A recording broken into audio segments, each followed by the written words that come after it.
Saya ajak kita untuk membaca bagian firman Tuhan dari Markus pasal yang kelima ayat 19 sampai 20. Ya, mari kita baca bersama-sama ya. 1, 2, 3. Yesus tidak memperkenankannya, tetapi ia berkata kepada orang itu, "Pulanglah ke rumahmu kepada orang-orang sekampungmu dan beritahukanlah kepada mereka segala sesuatu yang telah diperbuat oleh Tuhan atasmu dan bagaimana ia telah mengasihani engkau." Ayat 20, orang itu pun pergilah dan mulai memberitakan di daerah Dekapolis segala apa yang telah diperbuat Yesus atas dirinya, dan mereka semua menjadi heran. Ya, demikian firman Tuhan. Bapak, Ibu, dan anak-anak, saya mengawali dengan mengajak kita melihat konteks dari bacaan ini. Jadi ceritanya, ya, menurut versi Matius, Markus, Lukas, di mana cerita ini ada, mereka menceritakan bahwa peristiwa ini terjadi setelah Yesus menenangkan angin ribut ya di Danau Galilea. Dan setelah Yesus meredakan angin ribut di Danau Galilea, Yesus dan murid-murid tiba di daerah Gerasa. Ya, menurut Markus yang kita baca tiba di daerah Gerasa. Namun Matius dan Lukas menyebutkan hal yang beda, yaitu dia mengatakan bahwa Yesus tiba di daerah Gadara. Ya. Nama kota yang disebut oleh Markus mempunyai kendala geografis karena kota Gerasa itu sekarang bernama Geras, itu berada sekitar 30-37 mil atau kurang lebih 2 hari perjalanan dari Danau Galilea. Berarti letaknya jauh ya, walaupun masih ada di dalam daerah yang namanya Dekapolis. Dekapolis itu daerah 10 kota. Nah, kalau misalnya menurut keterangan ini, maka inkonsisten atau tidak cocok dengan apa yang kita baca tadi, bahwa peristiwa itu terjadi di pantai. Ya, ceritanya kalau Bapak, Ibu, dan anak-anak ingat cerita ini, yaitu Yesus mengusir roh jahat yang menyebut namanya Legion ya di daerah Gerasa ini. Ya, menurut Matius 8 ayat 28, setibanya di seberang, yaitu di daerah orang Gadara, datanglah dari pekuburan 2 orang yang kerasukan setan. Menurut Markus 5 ayat 1, lalu sampailah mereka di seberang danau di daerah orang Gerasa. Sedangkan Lukas 8:26 berkata, mendaratlah Yesus dan murid-muridnya di tanah orang Gerasa yang terletak di seberang Galilea. Ya, jadi latar belakang cerita ini bahwa peristiwa ini terjadi di daerah Gerasa, ya, menurut Markus tadi. Sedangkan menurut Matius di daerah Gadara. Dan waktu Yesus dan murid-murid setelah tiba di daerah itu, ketika mereka turun dari perahu, datanglah orang yang kerasukan setan, bertemu dengan Yesus dan sujud menyembah kepada Yesus. Nah, jadi singkatnya saya mau sampaikan begini, bahwa sebenarnya tidak ada pertentangan antara nama kota Gadara dan Gerasa. Ya, secara singkat saya mau katakan begini, Markus memakai nama kota Gerasa karena itu dia menggambarkan, dia menyebut dengan istilah daerah, ya, walaupun Gerasa itu jauh dari pinggir pantai, tetapi pantai itu masih dalam wilayah kota Gerasa yang lebih terkenal daripada nama Gadara. Ya, Gerasa lebih terkenal, dan juga Markus memakai nama kota Gerasa karena dia mau ya mencakup wilayah di mana cerita tentang babi-babi. Ya, babi-babi itu yang ada para penggembala babi-babi, kawanan babi-babi, yang setelah mereka melihat Yesus menyembuhkan orang yang kerasukan setan ini, mereka sangat takut. Ya, saya sedikit kembali ceritanya. Jadi setelah orang gila ini, ya, orang yang kerasukan setan ini, yang bertemu dengan Yesus, menyembah kepada Yesus, dia meminta kepada Yesus untuk dia jangan diusir keluar dari wilayah Gerasa itu atau Dekapolis itu. Ya, lalu Yesus bertanya kepada dia, siapa namamu? Dan dia menyebut namanya adalah Legion karena dia alasan bahwa dia sangat banyak. Nah, kemudian karena Yesus menghardik supaya dia keluar dari Legion ini, keluar dari orang yang kerasukan setan ini, maka Legion ini meminta untuk dia jangan diusir keluar dari Gadara itu atau Gerasa itu, tetapi dia masuk saja ke kawanan babi yang ada di situ, yang disebut 2000 ekor, ya. Dan kawanan babi itu lalu loncat ke dalam air dan mati lemas. Nah, itu cerita ya. Jadi Markus ingin mengcover atau ingin mencatat peristiwa keseluruhan penggembalaan babi-babi itu dan juga peristiwa orang yang kerasukan setan ini di pantai sehingga dia memakai nama Gerasa. Nah, kenapa ini penting menurut Markus? Kita lihat catatan selanjutnya ya. Dalam ayat 3-5, tadi saya tidak ajak kita baca, saya sedikit kembali dalam ayat 3-5, di situ dicatat bahwa orang yang kerasukan setan ini dia dikuasai oleh roh najis ya. Roh najis. Memang di dalam catatan Markus dia menyebut terjemahan Indonesia memakai istilah roh jahat, tetapi kalau kita lihat konteks dari cerita ini lebih tepat kalau dia memakai terjemahan asli yaitu roh najis. Kenapa roh najis? Nah, Markus memakai istilah roh najis karena di dalam catatan atau tradisi orang Yahudi ya, kalau orang yang bersentuhan dengan orang mati, dengan mayat atau hal-hal yang berkaitan dengan orang mati, maka mereka menjadi najis. Nah, orang yang dikuasai oleh roh najis ini dia tinggal di pekuburan ya.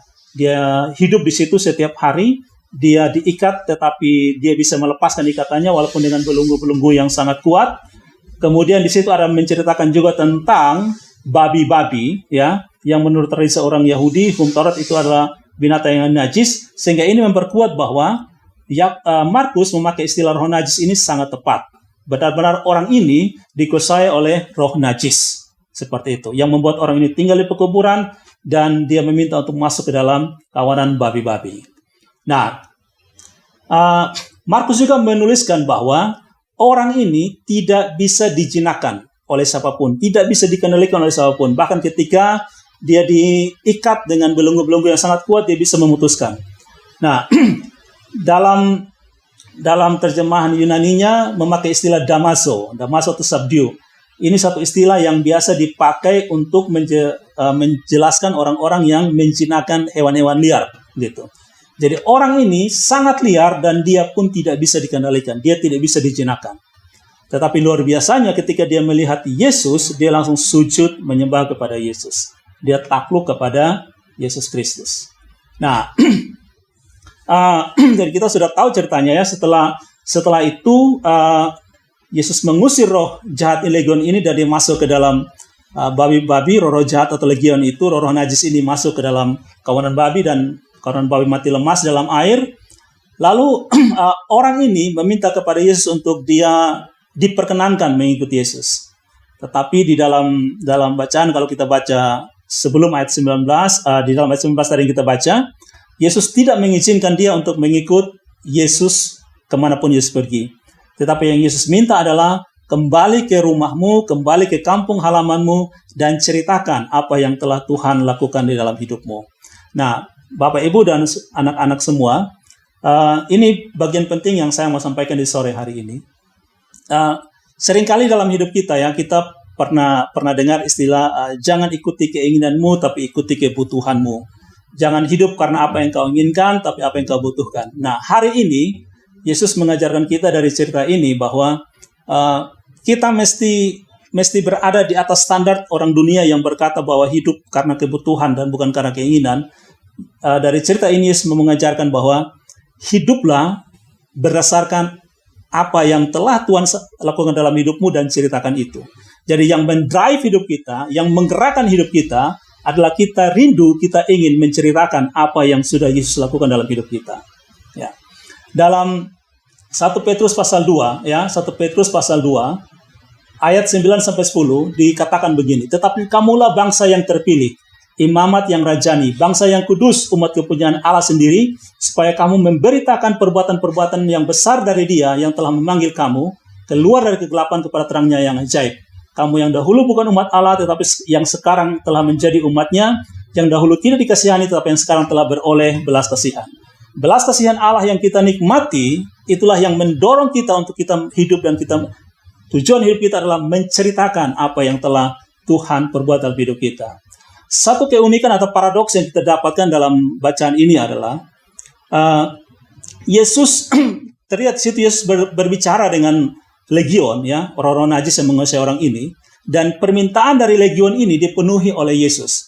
Legion ini meminta untuk mereka masuk ke dalam kawanan babi itu dan Yesus mengizinkannya.